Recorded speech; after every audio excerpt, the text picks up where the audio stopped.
Hi hello friends, welcome back to my channel. ಎಲ್ಲರೂ ಹೇಗಿದ್ದೀರಾ? I hope ಎಲ್ಲರೂ ಚೆನ್ನಾಗಿದ್ದೀರಾ ಅಂತ ಅಂದ್ಕೊಳ್ತೀನಿ. ಹಾಗೆ ಇವತ್ತಿನ ಬ್ಲಾಗ್ನ ಶುರು ಮಾಡ್ತಾ ಇದ್ದೀನಿ. ಆ್ಯಕ್ಚುಲಿ ಇವತ್ತೇನೆಂದರೆ ಪಿರಿಯಾಪಟ್ಟಣದಮ್ಮ ದೇವಸ್ಥಾನಕ್ಕೆ ಹೋಗೋಣ ಅಂತ ರೆಡಿ ಆಗ್ತಾ ಇದ್ದೀವಿ. ಸೊ ಬೇಗನೆ ಎದ್ದು ರೆಡಿ ಆಗಿದ್ವಿ. ಇವತ್ತು 4 ಗಂಟೆಗೆ ಎಚ್ಚರ ಆಗಿರೋದು. ಆ್ಯಕ್ಚುಲಿ ಎಲ್ಲಾದರೂ ಹೋಗಬೇಕು ಅಂತ ಹೇಳಿದ್ರೆ ಸ್ವಲ್ಪ ನಮಗೆ ಅಲಾರಾಮ್ ಇಟ್ಕೊಂಡಿದ್ರೂ ಒಂಥರ ಕಸಿವಿಸಿ ಅನಿಸ್ತಿರುತ್ತೆ. ಅಯ್ಯೋ, ಟೈಮ್ ಆಗಿಬಿಡ್ತಾ, ಅಲಾರಾಮ್ ಏನಾದರೂ ಬಡ್ಕೊಂಡಿಲ್ವಾ, ಏನಾಗಿದೆ ಏನು ಎತ್ತ ಅಂತ ಎಷ್ಟೊಂದು ಸಲ ಕನ್ಫ್ಯೂಷನ್ ಆಗಿಬಿಟ್ಟು ಮಧ್ಯದಲ್ಲಿ ಎದ್ದು ಫೋನ್ ನೋಡೋದು ಉಂಟು, ಟೈಮ್ ಎಷ್ಟು ಅಂತ ಹೇಳಿ. ಆದರೂ ಅಲಾರಾಮ್ ಕೊಟ್ಟರು, ಎಷ್ಟೇ ಅಲಾರಾಮ್ ಕೊಟ್ಕೊಂಡಿದ್ರು ಮನಸ್ಸಲ್ಲೆಲ್ಲೋ ಏನೋ ಒಂದು ಕೆಲಸ, ನಾವು ಬೇಗ ಹೋಗಬೇಕು, ಒಂದು ರೆಸ್ಪಾನ್ಸಿಬಿಲಿಟಿ ಅಂತ ಇದ್ದಾಗ ಅಲಾರಾಮ್ಗಿಂತ ನಾವೇ ಬೇಗ ಎಚ್ಚರಾಗಿರ್ತೀವಿ. ನಿಮಗೂ ಅದೇ ಥರ ಏನಾದರೂ ಆಗಿದೆಯಾ? ಅಲಾರಾಮ್ ಕೂಡ ಇಟ್ಕೊಂಡು ಸಹ ನೀವು ಬೇಗನೆ ಎದ್ದು ಟೈಮ್ ಆಗಿಬಿಟ್ಟಿದೆಯಾ ಏನು ಎತ್ತ ಅಂತ ಚೆಕ್ ಮಾಡ್ಕೊಂಡಿದ್ದೀರಾ? ನಿಮಗೂ ಈ ಥರ ಅನುಭವ ಆಗಿದೆಯಾ ಅಂತ ಅಂದ್ಬಿಟ್ಟು ಕಮೆಂಟ್ ಮಾಡಿ. ನನಗಂತೂ ಆಗಿದೆ. ಸೊ ಫೈನಲಿ ಏನಂತ ಹೇಳಿದ್ರೆ, ನಾವು ರೆಡಿ ಆಗಿದ್ದು ರಮ್ಯನ ಮನೆಗೆ ಬಂದು ಅಲ್ಲಿಂದ ಡೈರೆಕ್ಟ್ ದೇವಸ್ಥಾನಕ್ಕೆ ಬಂದ್ವಿ. ದೇವಸ್ಥಾನಕ್ಕೆ ಬರೋ ಅಷ್ಟರಲ್ಲಿ ಟೈಮು ಒಂದು 7 ಗಂಟೆ 15 ನಿಮಿಷ ಆಗೋಗಿತ್ತು. ಸೊ ಆ ಟೈಮಲ್ಲಿ ಬಂದ ತಕ್ಷಣ ನಾವು ಮಾಡಿದ್ದು ಮೊದಲು ದೇವ್ರ ದರ್ಶನಕ್ಕೆ ಹೋಗೋಣ ಅಂತ ಹೇಳಿಬಿಟ್ಟು, ರಮ್ಯಾ ಅವಳು ಅರ್ಕೆ ತೀರಿಸ್ತಿರೋದ್ರಿಂದ ಇವತ್ತು ಅವಳು ಇವಾಗ ಮೊಡ್ಲಿಗೆ ರೆಡಿ ಮಾಡ್ಕೋತಾ ಇದ್ದಾಳೆ. ಸೊ ಇನ್ನು ಟಿಫನ್ ಕೂಡ ಆಗಿರಲಿಲ್ಲ ನಮ್ಮದು. ಏನಕ್ಕಂದರೆ ಫಸ್ಟು ದೇವ್ರ ದರ್ಶನ ಮಾಡ್ಕೊಂಡು ಬಂದು ಆಮೇಲೆ ನಾವು ಟಿಫನ್ ಮಾಡೋಣ ಅಂತ. ಅವ್ರು ಆ್ಯಕ್ಚುಲಿ ಟಿಫನ್ ಬಂದು ಬಾತ್ ಮಾಡ್ತಾಯಿದ್ದಾರೆ. ಇದು ಎಲ್ಲ ತರಕಾರಿಗಳೆಲ್ಲ ಹಾಕಿಬಿಟ್ಟು ಅಷ್ಟರಲ್ಲಿ ನಾವು ನಮ್ಮ ಪೂಜೆನ ಮುಗಿಸ್ಕೊಂಡ್ಬಂದ್ಬಿಡೋಣ ಅಂತ ಮೊದಲೆಲ್ಲ ತುಂಬ ಆದಮೇಲೆ ಅದನ್ನು ತೊಗೊಂಡು ರಮ್ಯಾ, ಅತ್ತೆ, ನಾನು, ನವೀನ್ ಅವರು ಹಾಗೆ ಮಹಾದೇವ್ ಎಲ್ಲರೂ ಕೂಡ ಏನು ಮಾಡಿದ್ವಿ, ದೇವಸ್ಥಾನಕ್ಕೆ ಹೋಗೋಣ ಅಂತ ಅಂದ್ಬಿಟ್ಟು ಹೊರಟಿದ್ದೀವಿ. ನೋಡಿ, ಮೊದಲು ಕೊಡೋದನ್ನು ಸುಮಾರು ಸಲ ವಿಡಿಯೋ ಮಾಡಿ ಶೇರ್ ಮಾಡಿದ್ದೀವಿ ಕೂಡ. ಇದರಲ್ಲೂ ಕೂಡ ನಿಮಗೆ ಕ್ಲಿಯರಾಗಿ ಕಾಣಿಸ್ತಿದೆ ಅಂತಲೇ ಹೇಳ್ಬೋದು. ಅಡಿಕೆ ಅಲ್ಲಿ ತೊಗೋಬೇಕಿತ್ತು ಅಂಗಡೀಲಿ, ಹೋಗ್ತಾ ಹಾಗೆ ತೊಗೊಳ್ಳೋಣ ಹಾರ ಅಡಿಕೆ ಅಂತ ಅಂದ್ಕೊಂಡು ಹೋದ್ವಿ. ಸೊ ನಾನು ಹೇಳಿದಾಗೆ ಇವಾಗ ಅಂಗಡಿ ಹತ್ರ ಬಂದಿದ್ದೀವಿ. ದೇವರಿಗೆ ಹಾರ ತೊಗೊಂಡು ಜೊತೆಗೆ ಅಲ್ಲಿಗೆ ಅಡಿಕೆ ಬೇಕಿತ್ತು. ಸೊ ಹಾಗಾಗಿ ತೊಗೊಳ್ಳೋಣ ಅಂತ. ಹಾಗೆ ಫ್ರೆಂಡ್ಸ್, ನಾನಿವತ್ತು ಆಗ್ಯಾರೋ ಎಲೆಕ್ಟ್ರಿಕ್ ಎಗ್ ಬಾಯ್ಲರ್ನ ಯೂಸ್ ಮಾಡಿಕೊಂಡು ಈ ಒಂದು ಬ್ರೊಕಾಲಿನ ಸ್ಟೀಮಲ್ಲಿ ಬಾಯ್ಲ್ ಮಾಡ್ಕೊಳ್ತಾ ಇದ್ದೀನಿ. ಇದು ಬಂದು ಹೆಲ್ತಿಗೂ ಕೂಡ ತುಂಬಾ ಒಳ್ಳೆಯದು, ಸ್ಟೀಮ್ ಫುಡ್ ಬಂದು. ಸೊ ಹಾಗಾಗಿ ಈ ಡಯಟಲ್ಲಿ ಇರೋರು ಆಗಿರ್ಬೋದು, ಈ ಒಂದು ಸ್ಟೀಮ್ ಮಾಡ್ಕೋಬೇಕು ವೆಜಿಟೇಬಲ್ಸ್ ಅಂತ ಹೇಳಿದ್ರೆ ಈ ಒಂದು ಎಗ್ ಬಾಯ್ಲರ್ನ ಆರಾಮ್ಸೆ ಯೂಸ್ ಮಾಡ್ಬೋದು.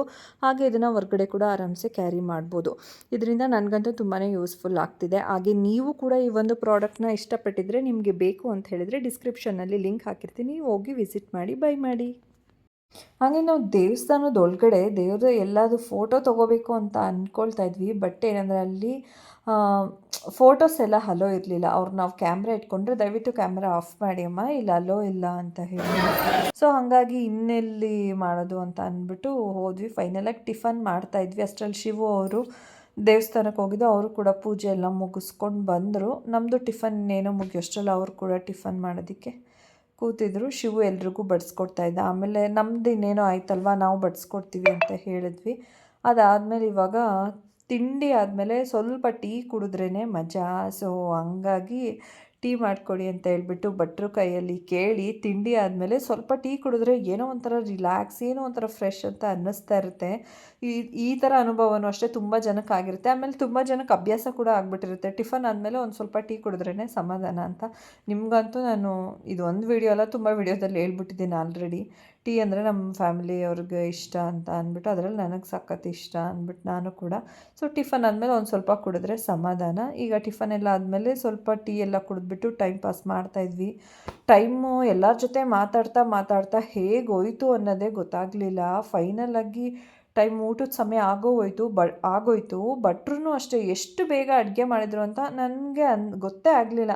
ನಾವಾಗಿದ್ದರೆ ಇನ್ನೂ ಸ್ವಲ್ಪ ಲೇಟ್ ಆಗ್ತಿತ್ತೇನೋ ಅಂತ ಅನ್ನಿಸ್ತಿತ್ತು. ಸೊ ಹಾಗಾಗಿ ಊಟ ಎಲ್ಲ ಮುಗಿಸ್ಕೊಂಡು ಫೈನಲಾಗಿ ನಾವು ಅಲ್ಲಿಂದ ಮನೆಗೆ ಬಂದ್ವಿ. ಮನೇಲಿ ಮಧ್ಯಾಹ್ನ ಅದೇ ಸಾಂಬಾರು, ರೈಸ್ ಎಲ್ಲ ಇತ್ತು. ಸೊ ಅದನ್ನು ಎಲ್ಲರೂ ಸೇರಿಕೊಂಡು ಊಟ ಮಾಡಿಕೊಂಡು ಅಷ್ಟರಲ್ಲಿ ಶಿವು ಮತ್ತು ರಕ್ಷಿತಾ ಅಮ್ಮನ ಮನೆಗೆ ಹೋಗಂಗಿಲ್ಲ ಅಲ್ವಾ, ಆಷಾಢದಲ್ಲಿರೋದು.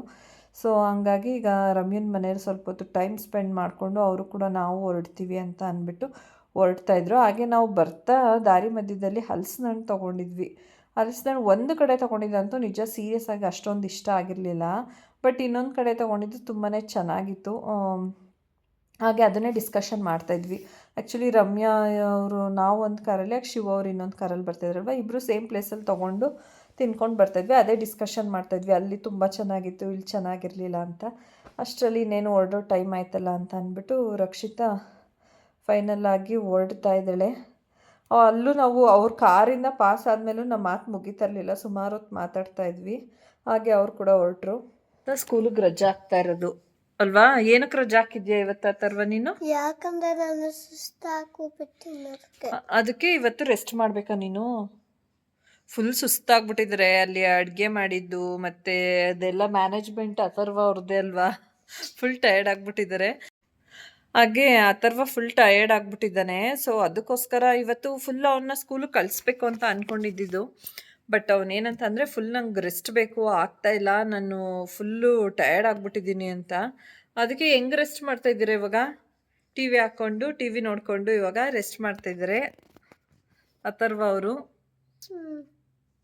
ನಮ್ಮ ಮನೆಗೆ ಹೋಗೋಣ ಬನ್ನಿ. ಯಾಕೆ ಬರಲ್ಲ?